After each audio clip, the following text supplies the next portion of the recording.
So can I call the meeting to order? You sure can. All right, I call the meeting to order at 7:06 p.m. Thank you for your patience, those of you who were stuck in the waiting room. Okay. Hello, everyone. This is Chuck Taroni, the Conservation Administrator for the town of Reading.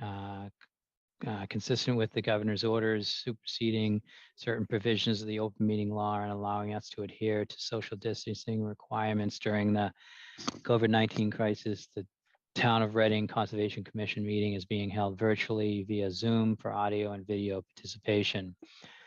Applicants, their representatives, and the public during this meeting, or myself, are the only ones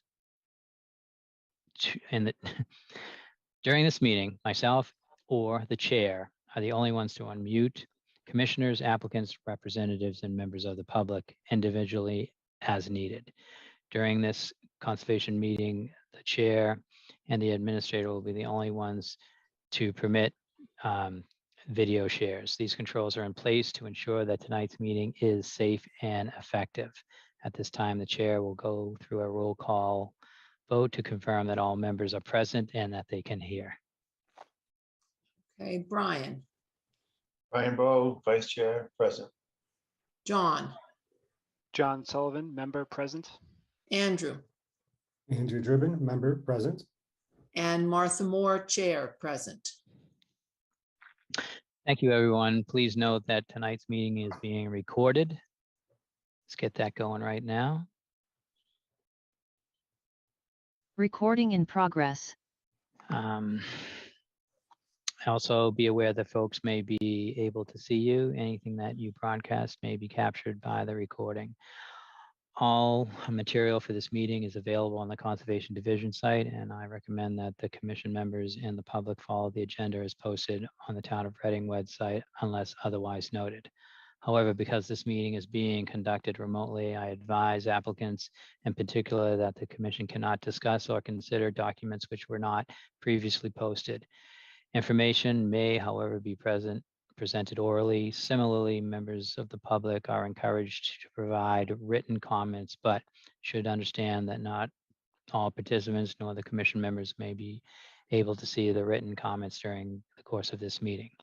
Before we get started, tonight's agenda, I'm going to cover some ground rules for safe and effective, clear conduct of our business to ensure that accurate meeting minutes are taken. For any response, please wait until the chair yields the floor to you and state your name before speaking. After commissioners make their remarks and these remarks have been addressed by the applicant, the chair will afford the comments for the public as follows. The chair will first ask members of the public who wish to speak to identify themselves by name. Once the chair has a list of public commentators, the chair will call each one by name and afford them 4 minutes for any comments. The applicant may be requested to respond by the chair or the conservation administrator. After public comments, the chair will once again go down the line of commissioners and inviting each one by name to provide any further comment, questions, or motions. Please hold off until your name is called. Finally, each vote taken during the course of this meeting will be conducted by roll call vote. That's what I have. Back to you, Chair Moore. Okay, the first item on the agenda is Zero Small Lane, and I understand that they have asked to continue to the next meeting. Is that correct? That is correct. Zero Small Lane has continued for a month, and I had received an email from Maureen Harold saying that they intend to send a check-in for the engineering review. I would also like to say if anyone in the audience wants to make a comment, please just go down to the reaction buttons and use the raise hand function. So, do I have a motion to continue the Zero Small Lane hearing to the first meeting in August? Andrew. Sorry, I need to unmute. I have a quick comment Sure. before we move on. I know there was some discussion about whether or not they could get away without a cul-de-sac. And they had said that they had an informal conversation with CPDC who had said no. I was wondering if that could be more formalized, or maybe there could be a meeting with our chair, Martha, and their chair and them potentially to try to figure out if there's some alternative with maybe only one house with less required driveway. That would change things, I would think, although they'd still have to have a stream crossing. But I don't know. I just think maybe there's some other things that we could try if we spoke with CPDC and the applicant together. Or just can they get a formal response from CPDC that's saying, you know, they will not look at anything other than what's being proposed? Yes, What? I will. So I can reach out to Andrew McNichol and ask them. And I think what they've done is sent the decision. Did I share that with the commission? So they did a preliminary decision for this project. And I did not know that. yeah, and if I shared that with you, he would probably refer to that. As far Got as reaching out to the two chairs, I mean, I would leave that up to Martha to do, to strike up that conversation. Yeah, why don't you send out the preliminary decision to all of the members of the Conservation Commission? And I'll look it over, and I'm willing to reach out to CPDC and find out what the story is. Okay.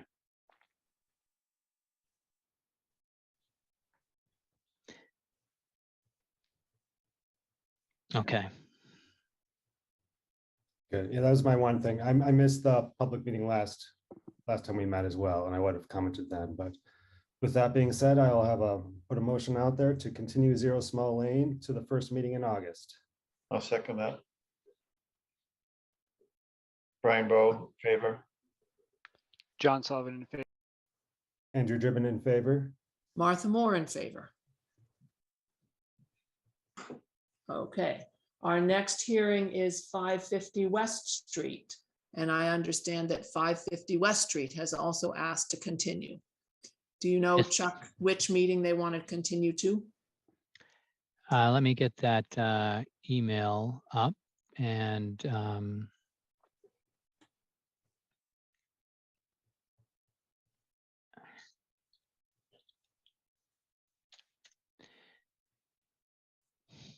so 550 West Street.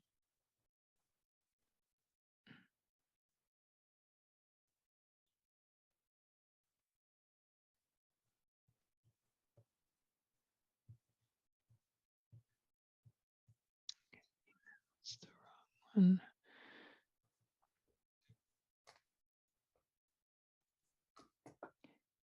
They want to be continued just to the next meeting, which is July 27th. And they've proposed a couple of site visit times because that's what we talked about. Just taking the information that we received, the trees being numbered, and going out and doing a site visit. So would you like me to share my screen so you can just look at the site visit? You want me to just, there's only 3 dates and times. Do you want me to just tell you or share the screen? Either one. July 26th, 2 o'clock. Monday, July 25th at 2 o'clock. Wednesday, July 27th at 2 o'clock. I cannot make the 26th. My preference would be the 27th, but I could do the 25th. What about other people? I could make the 25th and the 27th as well.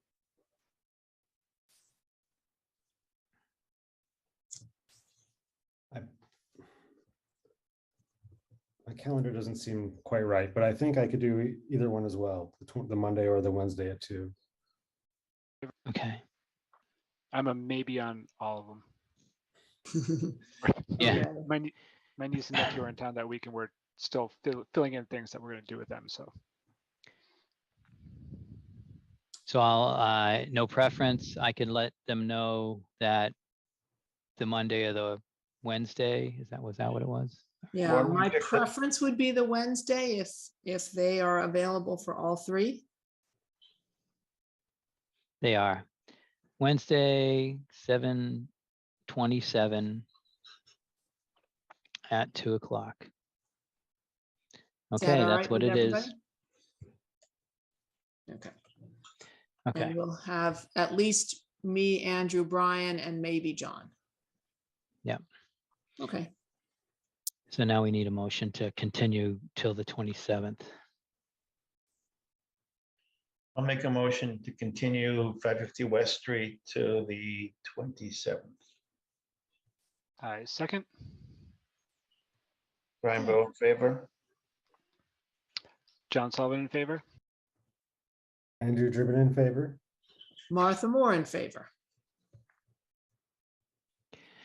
Okay, our next hearing is 31 Harold Ave. And apparently they need to continue just to the next meeting, Chuck? They're looking to continue to the 27th. And they are saying the owners want to talk to us and that they found in 2014 and 2015. So in 2015, a certificate of compliance was issued for the site. The owners say that they have not changed anything since that time of the issuance of the certificate of compliance. So they do not want to replant anything in the full 25-foot buffer. And they would like to set up some time to discuss this. It sounds like an offline discussion, but I did reply to Jack and say, at the next meeting seems to be, or at this meeting seemed to be a good time to discuss it. And if he can't make that, then the next meeting seemed to be a good time to discuss this.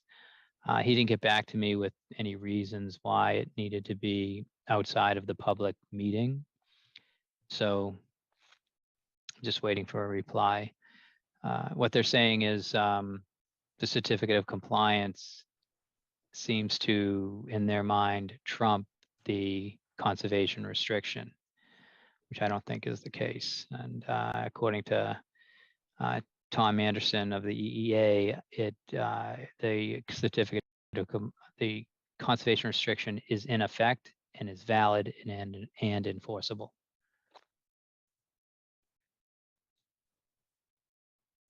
So given that, do we want a motion to continue this to the next meeting, or do you want to talk to Jack beforehand? No, they're also asking to continue it to the next meeting. Okay. I think if Jack had any hopes, it would be a meeting in between these two. Okay, then I'll make a motion to continue 31 Harold to July 27th. I'll second that. Brian Bowe in favor? John Sullivan in favor. Andrew Driven in favor. Martha Moore in favor. Great. Okay, we're down to old new business, Chuck. Sure. Can I insert the bond request in at this point? Sure. Sure. So Artist Senior Living at 1100 Main Street. Used to be Eric's Greenhouse, came in for to change that, to take over that property and turn it into a senior living facility. And they had done that. And about 2 years ago, they received a certificate of compliance. But they never asked for the return of their bond. So I received some emails this week from Alan McIntyre, who would like us to vote to approve that we allow them to get their money from the bond back. And it's a $20,000 bond. And so I would need just a vote for that. So it just to explain, there's no reason to go to the property because that review had already happened during the certificate of compliance process. And so we said that at that point, everything was okay. If we did go to the property, it would be more of an enforcement order situation if something wasn't correct. But I don't know if anyone drives past there. It's a pretty well-kept front area for sure. And that's where the wetlands are and on the side. And is the snow storage area, that gravel area that's just to the right of the driveway as you go in? Yes, it is. Okay. Yeah, I'm familiar with that property and it looks like they've done a good job maintaining the perimeter around the wetland. Okay. So do we need a motion to return their bond? Yes. So I'll make a motion to vote on returning the bond for 1100 Main Street.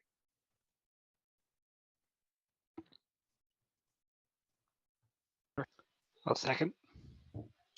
Brian Vogt in favor? John Sullivan in favor. Andrew Driven in favor. Martha Moore in favor. Okay. The next thing on the agenda is the budget request, and the budget request goes to, oh yeah, of course. The first meeting for the select board in August, which is August 3rd. So if the commission members want to support that request, it was a $5,000 request, and I can pull it up quickly if anyone wants to see it. And hold on one second, just do this. You can see that.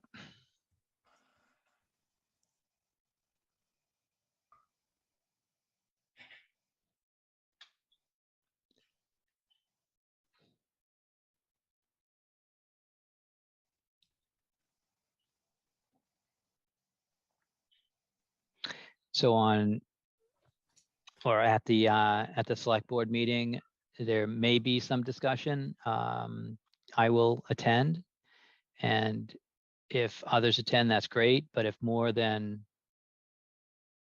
I guess, well, we have 5 people, so if more than 3 attend, we would have to post the meeting. Or if 3 or more attend, I guess that's what I wanted to say. We'd post a meeting. That includes anyone attending online on Zoom. So anyways, this is what they're going to discuss: native plant purchases, some consultings. These things have come up over the years where we wanted to, just like we're doing with Zero Small Lane, to stormwater engineering, some maintenance that needs to be done. It's pretty much been deferred for about 10 years. And then some outreach and some equipment purchases has come up a couple of times. Someone talked about a coat. There might be other things going on. And then signage. This is actually the additional sign that we would put on the Pearl Street parking lot. So, and then they would match, and we would have the bookends for the Bear Meadow and the Materia Cabin Complex with the signage. So that's where we are with that. It'll be in front of the select board, and everybody who wants to go should attend and support the vote. So Chuck, I have a question, well, maybe 2. So clearly, this doesn't duplicate any of the requests in the ARPA funding, right? Now, are we constrained to only use the funds for the items that were listed? Or can it be shifted depending on need? If we wanted to shift the funds, we would have to go back to the select board and ask them. Okay, I mean, it would probably have to be really official. We'd have to discuss what it would be at our meeting. We'd have to vote on it and then bring that to the select board, let them know that we voted on it and we approved it unanimously, and ask them if we could change the funds around to support the new request. Okay, I mean, what I was thinking was, in case a particular ARPA request is not approved, perhaps it'd be important enough for us maybe to try and use some of these funds for that, if in fact that even fit in the budget. So yeah, so we have a lot of stuff and there's some overlap. There's a lot of like maintenance and things like that, but everything is just a little bit less. I think the invasives would be less. There's no room for the bare metal study. Right. The bench, the bike rack, that kind of stuff, that would probably be eliminated. But yeah, when I tried to shrink this down, just trying to think about what we would want, and I felt like, I call it up again.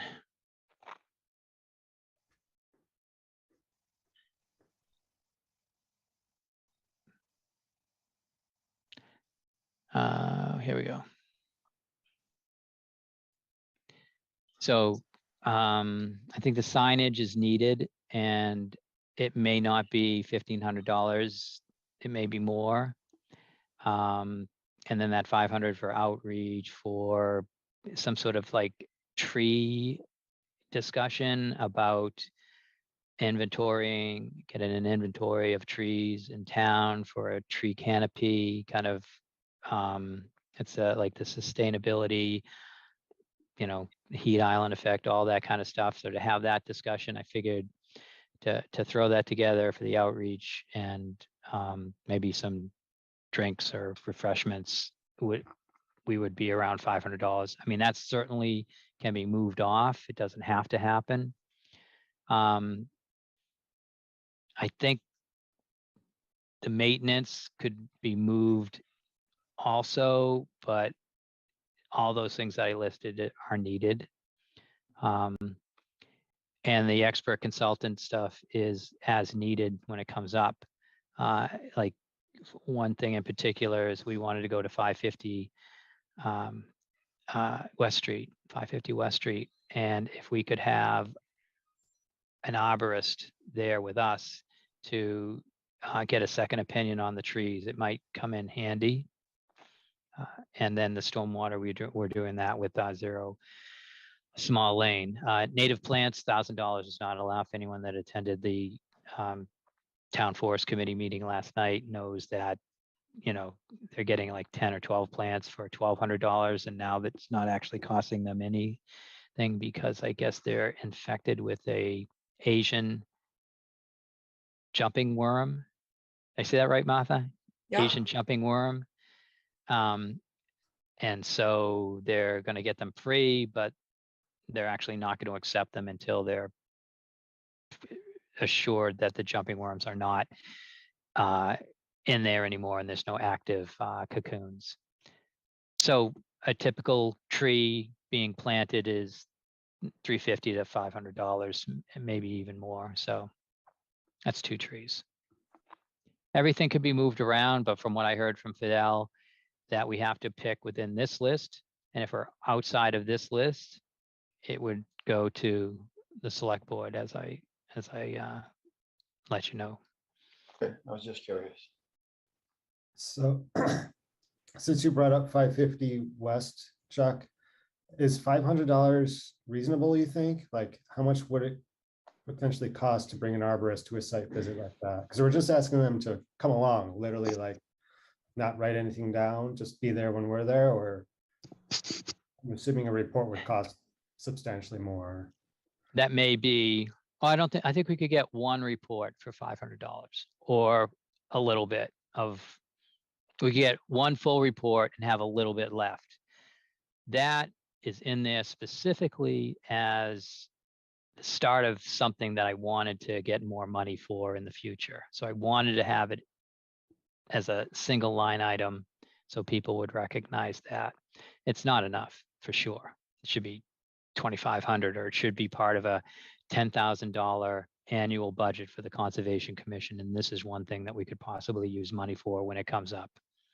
So, Okay, no, I think we're talking 2 site visits, but, or one site visit and a report, and then maybe just a site visit and some verbal discussion. yeah. That's probably what we can get out of Get that. $500. So Chuck, has this been submitted already? Yeah, yeah. Okay. I Yeah, thought it's so. been submitted for almost a month now. It had to be in prior to the end of last year, the last Yeah. fiscal year. So I think I did it a couple weeks before June, the end of June. Yeah, I thought so, and that's why Anika's name's on the bottom, but I just wanted to be sure. Well, I wanted to get it out there, right? And I wanted to get it out there. And plus, we did ask a lot of times about what you would spend money on the FY22 budget. Mhm. And so I felt that I knew where that would go. And next year we'll go through the whole process of identifying, what a list of items that are important to the commission, and kind of whittling it down to about $5,000. So you said the select board meeting about this budget is on August 3rd. That's a Wednesday. Do they usually meet on Tuesday? Yep, that's right. I didn't check that, but that's right out of Fidel's email. Oh, so he actually said the agenda for Tuesday was too crazy. So maybe they're meeting 2 days in a row, or maybe they can't meet on Tuesday because other things are going on. They'll meet on Wednesday, but he notes that in his email. Okay. I am available to come to that via Zoom. Okay. and I'd be happy to do that. Is there anybody else who wants to go to that meeting? I'm assuming that I would, all things being equal. John, Andrew, do you want to go, or does Chuck not need to post it? It's not a problem to post it if you want to just say, look, I'll just leave my option open. I mean, I might join by Zoom, August 3rd. Okay, that's fine. It's a real easy post. And if we're attending as a group, do I need to then call our group to order during the select board meeting? I've seen them do that, and then you have to adjourn also. And you would be there for one item, and you kind of take up their time by doing that. But I think that's how it goes. Well, I don't At know. least the finance committee does it that way. Maybe you could reach out to Joe and get some direction. Okay, Okay. all right. What's next? So I wanted to update you on 1505 Main Street. We had a couple requests about using the bond money and all that, but it was sent to my supervisor, Julie Mencier, and she agreed that it needs to be reviewed by town council. We just haven't heard back yet.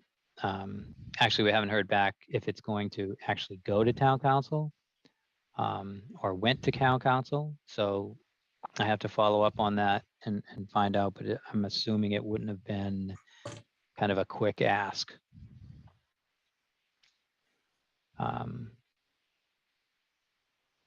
What to do about it. I actually spoke to Fidel about it in person and explained the situation. He seemed to think that it should go to town council also. Okay, The next thing on the list is a Simon's Way Exploratory Committee. And we have been asked to choose a member to be our liaison to that committee. So the Simon Ways property is the one next to the ice skating rink that the town purchased a few years ago. It's something like 13 to 15 acres, but there's only about 3 of dry land. And then with our jurisdictional setbacks, that 35-foot area, the 100-foot, the Conservation Commission liaison would have to just make sure that they're within that workable area. So it's not presented and then the commission would have to say, well, wait a minute, you've done all this work and it's in the wrong spot and you got to move it, 10 feet. So it's kind of an important, because how much, it's kind of confusing. Wetland regulations don't seem to be something that everyone understands. So I think that you'd have to stay up on top of the site plans and attend the meetings and then just make sure that everyone understands our no-go zones and where things can happen. I do think there's plenty of room with what they've proposed. But there's obviously it's a conceptual site plan at this moment, and the parking needs to be put in, stormwater, the building, what's that going to look like, entrances and exits, things like that. And then I think you're also going to be talking about what's going to go there. So. Any volunteers to take on that liaison position? I mean, I'm interested. So how often do you think they'd be meeting? Do you know? Is it like monthly or? Yeah, wouldn't it be more than twice a week? Like a month? More than twice a week. Yeah, no, I would say 2 times a month to 1 time a month. That's what they would do. That's what I know, but that part didn't come out yet. So I'm gonna And get more information. My understanding is it's only a 3 or 4 month commitment. It's not forever. I think they want to have something to present by December. I may be mistaken, but that was my impression. Yeah. Is So- anyone else interested? Yeah, so Andrew, I just want to make sure when you go in there and the fire department says we need to, because I've done this is what my thing was, my own bailiwick on this was, they put the building in place and you're like, oh great, it's all outside the 100-foot buffer zone or it's whatever, and then all of a sudden the fire department comes in and they want access around the entire building, which is not public, but it's a way they have to access the entire building for fire reasons and fire safety. They could probably get a variance for that, but it should be as far away from the 35 foot as possible. If they had to encroach, they could probably get a variance, but we could talk about that if it comes up. It looks like it may, because it's not really a wide spot. Yeah, I'm not too familiar with the exact site. Is anyone else familiar with the site? Just loosely. I mean, I know, yeah, me too. I know. I could get it on the screen in about 1 second. Time's up. I was on town meeting when we voted to buy that property, but that was a while ago. So here's the property, just so you know where you are. Haverhill Street, Charles Street, the Killam School. This is the gun range back here. So what is this? This is trap, skeet. This is the pistol range. I don't know what this is. I don't know what else is there. Scat, trap, skeet. Well, there's 2 spots. I don't know what they are. Anyways, back to what we're doing here. Here's the property, and this is not gospel for sure, but if I turn on the themes here and I put on the Reading Wetland Lair, just, hey, it's not working. Let's see if I can do this one. Okay. So that's essentially your dry area right there. And the rest, the proposal is to give this to the Conservation Commission in a conservation restriction. And that's fine, I guess. I mean, what are these other properties around here? They belong to conservation. Yeah, this is conservation land here. So it's going to be adjoining additional conservation land. So I guess a conservation restriction is fine, but a gift of that land would be probably what we would want rather than a conservation restriction.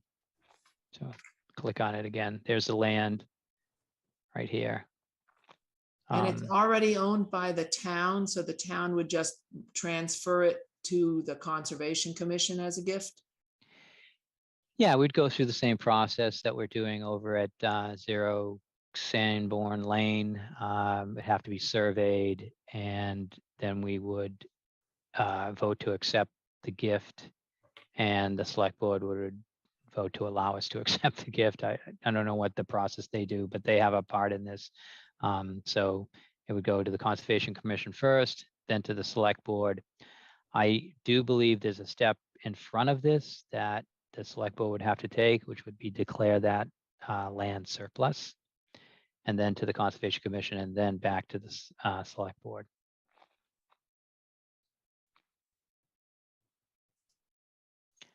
So Andrew, you volunteered. I didn't hear anybody else interested in being on that committee. So are you willing to do that, Andrew? Yeah, Awesome. Okay, Andrew is our volunteer. Thank you very much. Okay. We have the violations down, but we really haven't moved too much on that. The next DPW meeting is proposed for, I believe it's the 19th. So it's going to be next week on the 19th at 1 o'clock. And I guess Brian and Martha are going to be there. Yes. And Mike would probably want to bring up the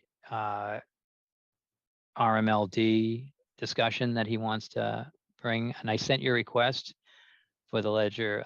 So I think that Mike's going to send you kind of like the regulations that the town tree wardens regulations. So it's like chapter,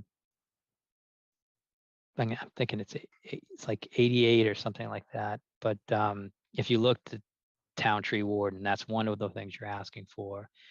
And that other document he has to provide. So I'll get that to you so you can study what's going on. But when I looked at it before, it seemed like if they were going to apply, so they have an approval to apply herbicides if needed. And when they jump that hurdle, they have to have a conservation review. And we weren't allowed to review this document. As a matter of fact, they pretty much ignored all our requests.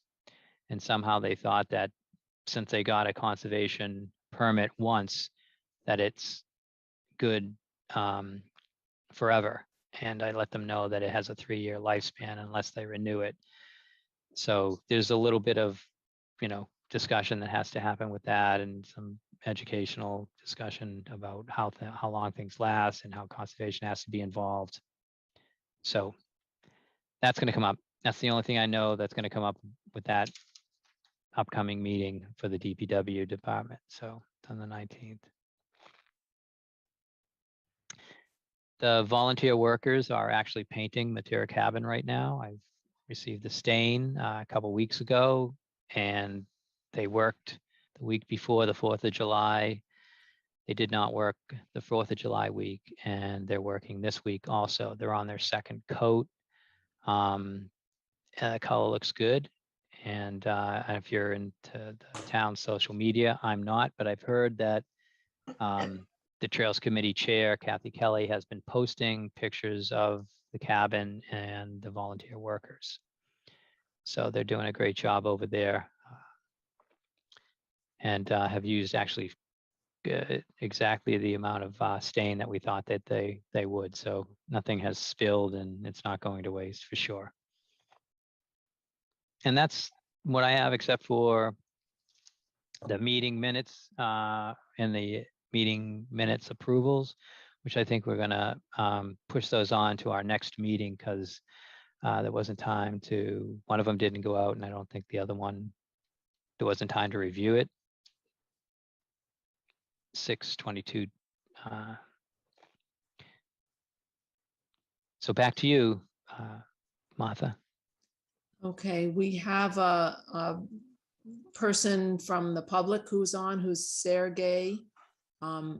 Is there anything that you joined us for that you want to hear about? And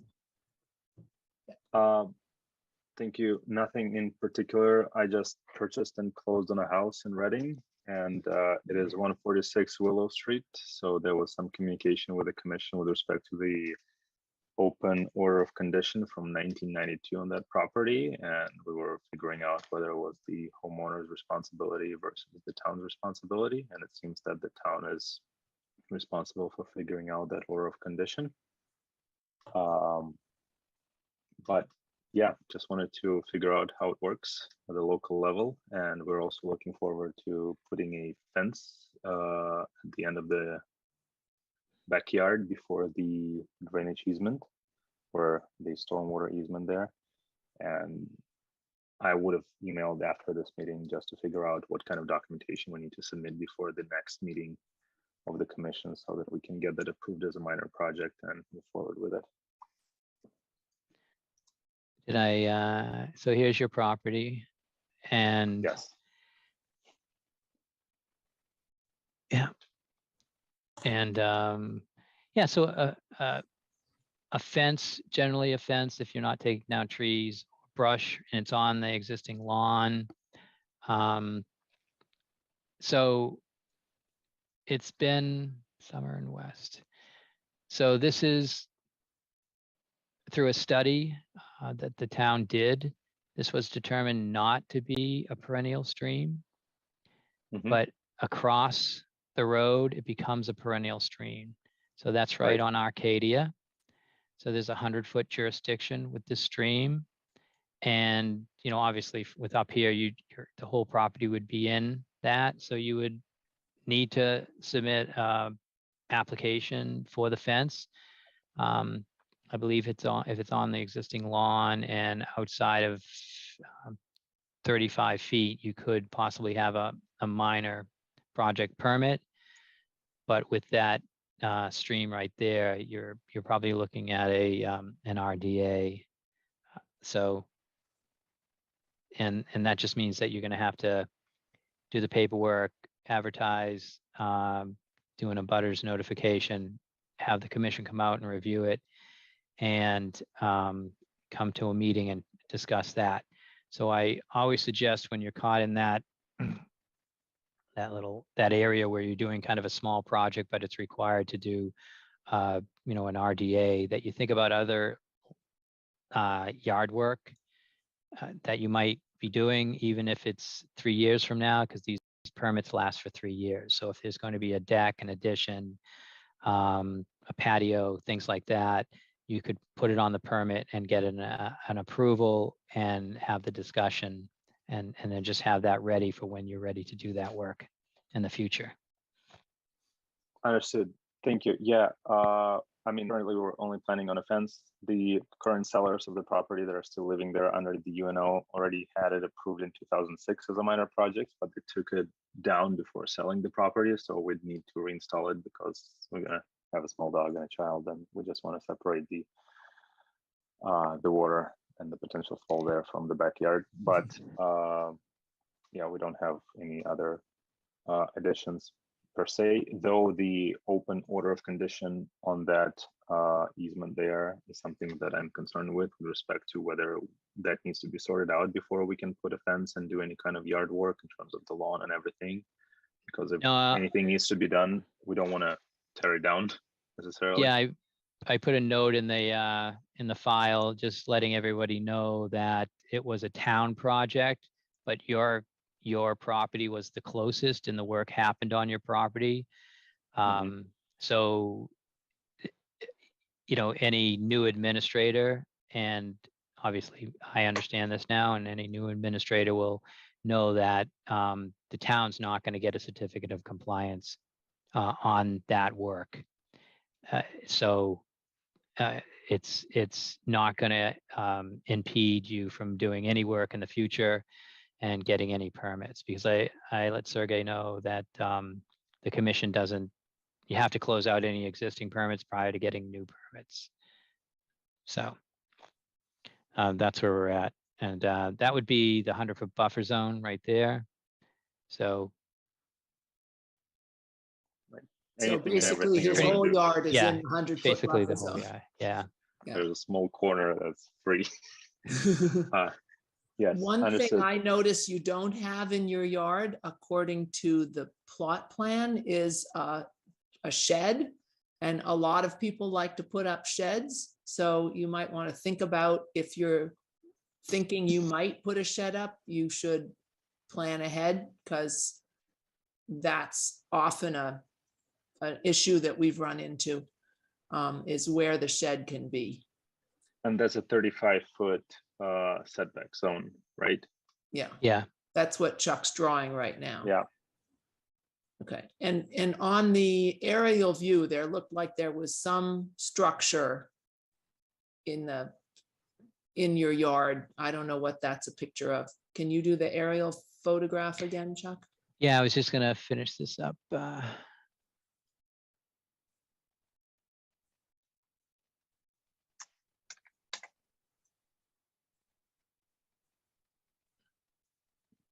So Yeah, that right. could be a shed or something. We can also No, just try. that's a like garden like part in the yard where it's just a few of the 2x4s or something along those lines, where they done some custom Yeah. garden rather than having a lawn. So it's nothing that's a structure per se. And Okay. we would have removed it to have a uniform lawn anyhow. Yeah, I don't see what it is. Yeah, there's nothing there. Okay.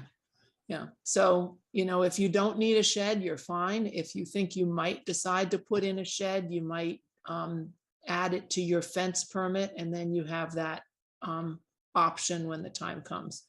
But it looks like the shed would have to go between the garden and the house.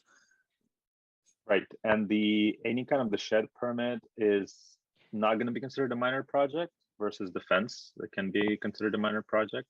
Is that the case? Because as far as I understand, the 100-foot setback is for the major project, right? And the 35-foot is for the minor project. No, the fence outside the 35-foot can be a minor project. And the I shed. see. So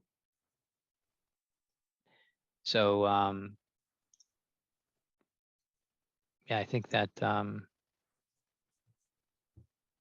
yeah, as long as you're on existing lawn, you're not cutting down trees, you're outside the 35-foot, and you're not putting in so it's on cinder blocks or crushed stone, and you're not putting in sonotubes, that's usually a minor project permit. Understood. But if we want to have the fence right on the end of the easement, right on the bank of the easement, separating the lawn, yeah.